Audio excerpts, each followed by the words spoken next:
Hello and everyone, and welcome back to my channel. Today I went to see Brightburn, and this is my review for it. I found out about Brightburn by just hearing that James Gunn had made a film about an evil Superman. I thought, okay, this sounds interesting, and I watched the trailer and it caught my attention. I think it's set. Basically, Brightburn was set to be a horror film, so for one, I'm going to make it clear I am not much of a horror film person. I only recently watched it, the latest one for the first time, and I watched it on my iPad, and I didn't find it scary, but I'm not much for horror films. But the very idea of, okay, this is a Superman who's evil film, it got my interest. So, admittedly, I went into Brightburn a bit late because for some reason the ticket machine wasn't working, so I had to go to the cashier to get a ticket. And I went in there, and obviously the film had started. But from the very start, I picked up on this feel of Man of Steel kind of film, where it follows not Clark Kent, but sorry, it's on my phone here, but Brandon Brayer, who is played by Jackson A. Dunn. Now, this is not Clark Kent. This is not like, oh, you're a good person, you need to show the world how good you are. This is completely different. I'm not going to give away any spoilers, but from the start, there's a setting of there's something not right about this kid.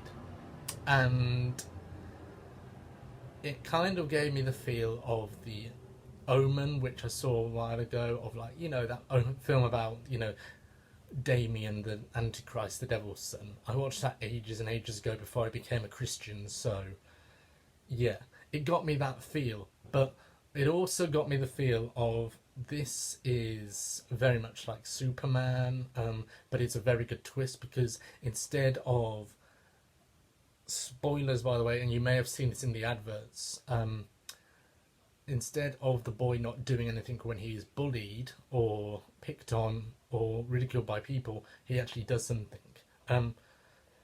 Now, the highlights in this film for me is, first of all, Elizabeth Banks plays his mum, Terry Brayer. And I have to admit, Elizabeth Banks is fantastic in this. I really, really enjoyed her role as the protective mother of Brandon. And it shows it in the advert, so I'm not really giving much away, that she is a protective mother. She wants to protect her son, who isn't really her son because it's an alien from space, which you'll see in the advert. I'm not giving anything away. The advert's very clear in what this film is about. But basically, yeah, Elizabeth Banks has, for me, every film she's been mostly in comedy films, and, it was refreshing to see her in something completely different. This film is very gory, this film is very violent. There are moments where I was like, I kind of feel like I've seen all this before, and then it just hits you with something else. There is a tension in this film, which obviously it's building and building and building and building and building until, something. And yeah, Elizabeth Banks is the main focal character of this. Brandon's dad is played by David Denman, and I must admit, he did a great job.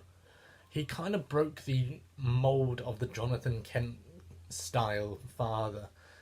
Like, again, I'm not giving much away, but it's a completely different role model. A completely different role in this superhero story. Apart from that, I can't really say much about the film other than it's really enjoyable. But there is one surprise which I found surprising. And this is from a guy who absolutely loves the show Breaking Bad. There is a guy who is in the film who plays Noah McNichol, who is basically Brendan's uncle. and he is played by Matt L. Jones, who, if you can remember in Breaking Bad, the Jesse's friend, the chubby one who has a really husky voice, he's in this film, and I was like, he's from Breaking Bad, and it was a completely different role to see him in, and it was really refreshing. The story writing is good in this film. There's a lot of twists. Yes, they have.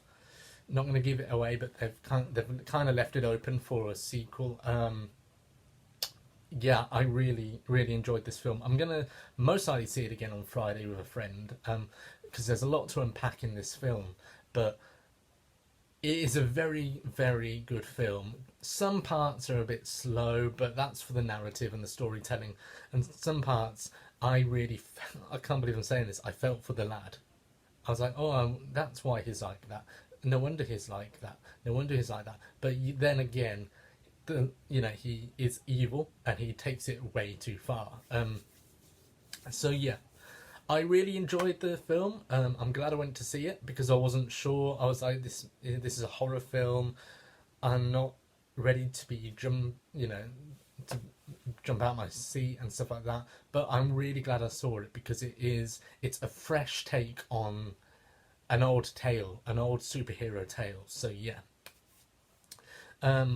I will at some point be going to see the reboot of Child's Play because I'm really interested to see what Mark Hamill does. I'm also going to see Toy Story 4, which I've heard is very good, so please expect reviews for that. Later on tonight there is going to be a review for Killing Eve Season 2, which I really enjoyed. I'm just trying to formulate it in my mind at the moment of what to say and what not to say because a lot happened in that TV show. But Brightburn, if I could rate this out of 10, I'd say it's a 6.5 out of 10. It's not the best superhero film, but if you're looking for a twist to it, a different twist to it, and that's for you. If you're looking for a dark superhero film, this is the film for you. So 6.5, nearly 7. There's a lot of room for improvement, which obviously it's James Gunn who's done this film, and hopefully he's going to do more because they have left it open. That's all I'm going to say. So yeah, that's all I'm going to say. I want to thank you for checking out this video. Thank you for watching, and speak to you later.